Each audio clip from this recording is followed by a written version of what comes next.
सब भाई एवं बहन सभी को मेरा नमन है जी। अब तो 10 मिनट अभी को बुरा मत मानना, दिल से बोल रहा भी बोल, मुझे सुन। अंकल जी भी अभी बोले थे तो मैं देख रहा था आप काम कर रहे थे जी। और ये ही शिक्षा व्यवस्था की वो है कि आज शिक्षक हम एक दूसरे की बात, शिक्षक पे इतना प्रेशर है कि अगर कोई बुजुर्ग आदमी बात अपनी रख ले तो तब भी आप जो है वो पीछे। साथियों, मेरा नाम डॉक्टर कुलदीप मलिक है। अभी जैसा अंकल जी ने बताया, मैं जिला मुजफ्फरनगर का रहने वाला हूँ। मेरे मम्मी पिताजी कभी मुजफ्फरनगर के अंदर सरकारी क्षेत्र में काम करने वाले शिक्षक थे। वर्तमान समय में मैं ग्रेटर नोएडा के अंदर IPS इंजीनियरिंग कॉलेज में आप ही की तरह प्राइवेट क्षेत्र में काम करने वाला एक शिक्षक हूँ। मेरी धर्मपत्नी डॉक्टर प्रियंका मलिक 18 साल अमेरिकी विश्वविद्यालय में रही, फिलहाल गलगोटी यूनिवर्सिटी में प्रोफेसर है। इस देश में पिछले 15-20 साल से हम 4 मुद्दों को लेकर काम कर रहे हैं। ये मुद्दे हैं शिक्षा का, स्वास्थ्य का, पर्यावरण का और देश की बढ़ती हुई जनसंख्या। हो सकता है आप में से भी कोई भाई बहन ऐसा होगा जो मेरे से व्हाट्सएप के ग्रुप से या सोशल मीडिया से अटैच होगा और मेरी एक्टिविटी को देखता होगा। अभी अंकल ने ये भी बताया कि लाखों पेड़ में बरगद के भी लगा चुका। बरगद बाबा के नाम से भी लोग मुझे जाने, कुछ लोग टीवी चैनल की डिबेट्स में भी मुझे देखते होंगे। लेकिन मैं अपने जीवन में एक गलती कर बैठा, और मैं गलती ये कर बैठा कि 5-6 साल पहले आप जैसे भाइयों बहनों ने मुझे MLC शिक्षक वर्ग में चुनाव लड़वा दिया। और वो चुनाव मैं इस वजह से लड़ा क्योंकि पहले इस चुनाव में सरकारी क्षेत्र के शिक्षक वोट डालते थे और हमेशा लगातार रिकॉर्ड तोड़ 8 बार मेरठ सहारनपुर मंडल से आदरणीय ओम प्रकाश शर्मा जी विजयी हो गए। लेकिन पिछली 2 योजनाओं से इसमें हम प्राइवेट वाले भी वोट डालेंगे। और साथियों, मेरी बात को अदरवाइज मत लेना, प्राइवेट क्षेत्र में काम करने वाले मास्टर की आज इतनी मत नहीं कि वो चुनाव तो क्या, उसका तो घर परिवार नहीं चल रहा अच्छे से, बिल्कुल खुल के बात कर रहा। लेकिन क्योंकि मैं सोशल काम कर रहा था और खास तौर से जब मैं ऐसे संस्थानों में आता हूँ, मुझे तो आदरणीय इंदिरा जी भी याद आ गए। जब जनसंख्या नियंत्रण कानून के लिए पूरे देश में एक बड़ा आंदोलन चला, उसमें मेरी भूमिका में था।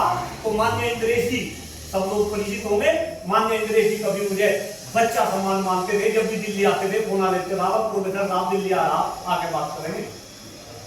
लेकिन वो दौर अलग था, अब का दौर अलग है। बस गलती ये होगी कि मैं ये चुनाव लड़ा, और इस चुनाव में जब मैं लड़ा, मैं लगभग मेरठ सहारनपुर मंडल के विद्यालय में गया। मैं अभी विद्यालय देख पाया, मेरी प्रिंसिपल साहब से ऑफिस में बात हुई, लेकिन मेरी मीटिंग इस विद्यालय में नहीं हुई थी। जिस विद्यालय में भी गया, हर विद्यालय में मुझे सपोर्ट मिला, समर्थन मिला। सबके दिल से ये दुआ निकली कि भाई ये मुच्छु वाला भाई MLC बनना चाहिए। लेकिन जब वोट खुली तो मुझे लोगों ने वोट नहीं। उस चुनाव में आदरणीय श्रीचंद शर्मा जी विजयी घोषित हुए। वे हम सबके शिक्षक MLC है मेरठ सहारनपुर मंडल से। लेकिन जब मैं इन विद्यालयों में घूम रहा था, भाई साहब माफ करना 10 ही मिनट थी, मैं जल्दी फिनिश अप करने की कोशिश कर रहा। जब मैं इन विद्यालयों में घूम रहा था तो मैंने शिक्षा व्यवस्था को बहुत अच्छे से देखा। वैसे तो मेरे मम्मी पिताजी भी शिक्षक थे, मैं तो बचपन से देख रहा। जब बचपन में पिताजी की उंगली जांघी पकड़ के निकल गया, मास्टर जी नमस्ते, मास्टर जी नमस्ते, एक शिक्षक का इतना सम्मान था। लेकिन जब मैं घूम रहा था चुनाव में तो मैंने देखा इस देश में प्राइवेट क्षेत्र में काम आज जो शिक्षक कर रहे हैं वे 10-10, 20-20 हजार रुपए में शिक्षक काम कर रहे हैं। आज हम प्राइवेट क्षेत्र में काम करने वाले शिक्षक अपने बच्चों को भी अच्छी शिक्षा नहीं दे सकते। मैं अपना एग्जाम्पल बता रहा, मेरा बच्चा वैदिक यूनिवर्सिटी से BTech करा ली, 4 लाख रुपए फीस थी, 1 साल की 2 लाख रुपए हॉस्टल के थे, 6 लाख रुपए 1 साल के लगाएगी। आप एक बात बताओ, एक प्राइवेट क्षेत्र में काम करने में तो ठीक है भाई, मम्मी पिताजी हम हस्बैंड वाइफ दोनों थे, बच्चा वहां पर डाल दिया, क्यों भाई कैसे काम चलेगा? इस देश में आज शिक्षक सामाजिक, राजनीतिक और आर्थिक रूप से खत्म होता जा रहा, और हम कह रहे कि हम इस देश को क्या बना देंगे, विश्व गुरु बना देंगे, विकसित बना देंगे, इसका डंका विश्व में बजा देंगे। जबकि साथियों में तो कह रहा कि विकसित भारत का रास्ता केवल और केवल शिक्षा के गलियारे से होके गुजरता है। आपको शिक्षकों को सशक्त करना पड़ेगा, सामाजिक रूप से, आर्थिक रूप से, राजनीतिक रूप से। लेकिन दुर्भाग्य है आज का कि जो शिक्षक सोसाइटी में अग्रणी भूमिका निभाने वाला होता है, वो शिक्षक आज खामोश है।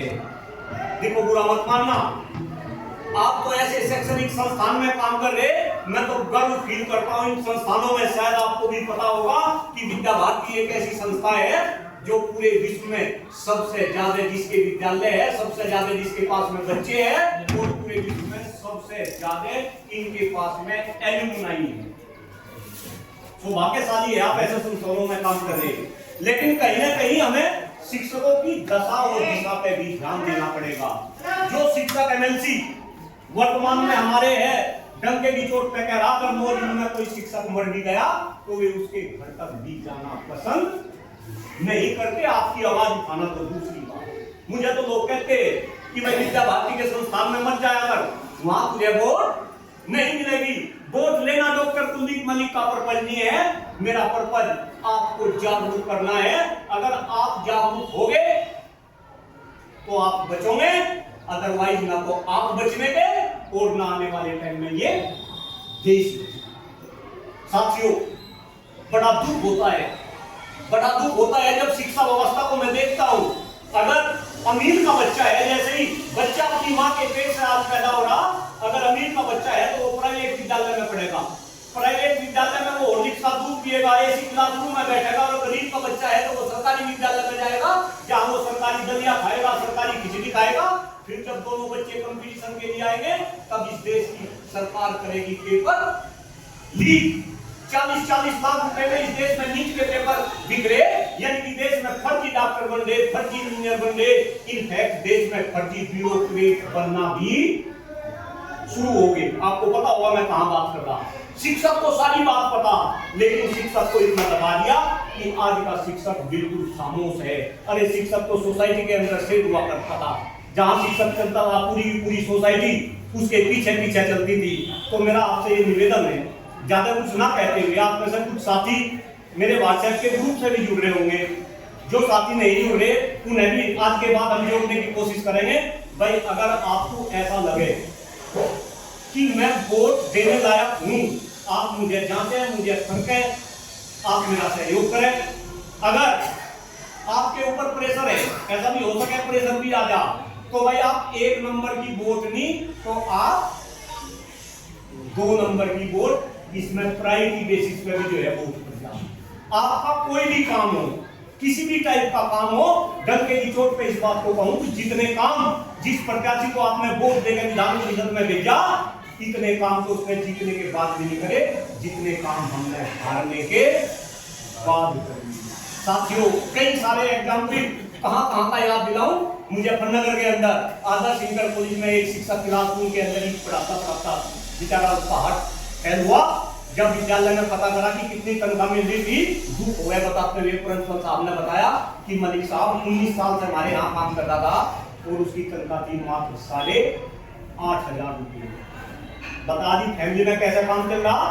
तो पता चला कि उनके घर में एक गाय थी, इंसान तो इंसान, उस गाय के लिए भी खाने के लिए चारा नहीं था। तब प्रिंसिपल साहब का नंबर लिया, 5100 रुपए खुद डाल दे। सारे शिक्षकों से मुजफ्फरनगर में अपील करी, कई लाख रुपए इकट्ठे हुए। उसकी मिसिज को देखा है, बहन जी को देखा है। अभी 10 दिन पहले उनके गांव में किसी प्रोग्राम में बुलाया था, वो बहन जी वहां पे बर्तन साफ कर रही थी। देखते ही साल घूंघट निकालना था, आई और पैर की तरफ बढ़ी। मैं पूछा, बोला बहन मैं आपको पहचाना नहीं तो बता दो भाई मैं वही बहन हूँ जिसके लिए आपने पैसे इकट्ठे कर दिए थे। ये 4 साल की बेटी है, उन पैसों की मैंने बेटी के नाम की FD करा दी, आने वाले टाइम में शादी करनी।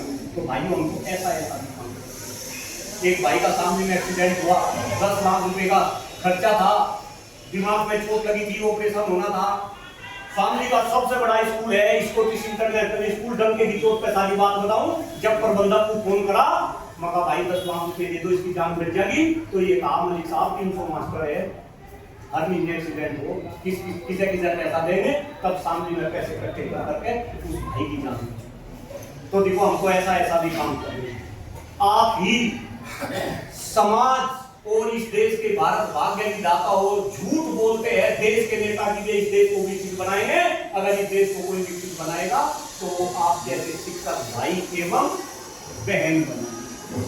मैंने कुछ गलत कहा हो उसके लिए मैं हाथ जोड़कर क्षमा प्रार्थी हूँ। मेरी सुबह भी कल मेरी प्राचार्य जी से बात हुई थी, मुझे सुबह आपके असेंबली में आना था, बच्चों को उद्बोधन देना था, क्योंकि मैं बच्चों के साथ पर्यावरण और स्वास्थ्य को लेकर मैं बहुत बात करता हूँ और यहाँ भी मैं इस बात को कह रहा, आप पर्यावरण का भी ध्यान रखें, आप स्वास्थ्य का भी ध्यान रखें। और सर मैं आपसे निवेदन कर रहा, जब भी इस कॉलेज में असेंबली होगी, आपको बच्चे सर ने बताया कि असेंबली में होंगे, आप उन बच्चों से पूछे कितने बच्चे स्वस्थ है। जब आप ये क्वेश्चन करेंगे तो आपको 20% बच्चे भी स्वस्थ नहीं मिलेंगे। जरा सोच कर देखो, जिस देश में 80% से ज्यादा युवा है स्वस्थ हो गए हो, जिस देश में आप सांस लेने के लिए हवा ना बच रही हो, AQI 700 पे पार चला जाता हो और लोगों को AQI का मतलब ना पता हो, जिस देश में सरकार के जो मेन काम है शिक्षा का, चिकित्सा का, सुरक्षा का, वे सारे के सारे काम प्राइवेट क्षेत्र में चले गए हो और प्राइवेट क्षेत्र में भी वे ऐसे ऐसे लोगों के पास चले गए हो। मेरी मिसिस गलगोटिया में प्रोफेसर है, गलगोटिया का मालिक कभी किताब बेचता था, मैं जिस कॉलेज में प्रोफेसर हूँ मेरा मालिक कभी मशीन चलाता था, GNOIT का मालिक कभी गाजियाबाद का सबसे बड़ा कबाड़ी था। यानी कि जब ऐसे लोगों के हाथ में ये शिक्षा क्षेत्र चला गया हो तो भाई इस देश का भला हो सके क्या? हो सके क्या जी? इसलिए मेरा निवेदन है, बोल दो। और झूठ कह रहे कि नहीं बोलने नहीं दिया जाता, मैं भी आपके बीच का हूं, मैं बोलूं। रात 10 बजे जंतर मंतर पे दागड़ा था, आपके लिए कोई भाई बैठा, सुबह उसे खबर मिली कि उसे नहीं था। तो मेरा आपसे ये निवेदन है, आप मेरा सहयोग करो, डरो ना। आपकी कोई समस्या हो, कोई भी भाई बहन, सर के पास में नंबर है, अपना कार्ड छोड़ के चले जाने, आप मुझे कभी भी कॉल कर सको, जब तक जीऊंगा। अब पेड़ लगाना, योग के शिविर लगाना, अलग अलग टीवी डिबेट में रहना, अब ये सेकेंडरी काम है। जब तक जीऊंगा चुनाव जितवाओ या हरवाओ, केवल और केवल शिक्षा क्षेत्र की बात करता रहूंगा, आपके लिए संघर्ष करता रहूंगा और मरने के बाद भी मेरी आत्मा तुम्हें जागरूक होने के लिए प्रेरित करती रहेगी। आपका बहुत बहुत आभार, बहुत बहुत धन्यवाद। जय हिंद, जय भारत, जय श्री कृष्ण।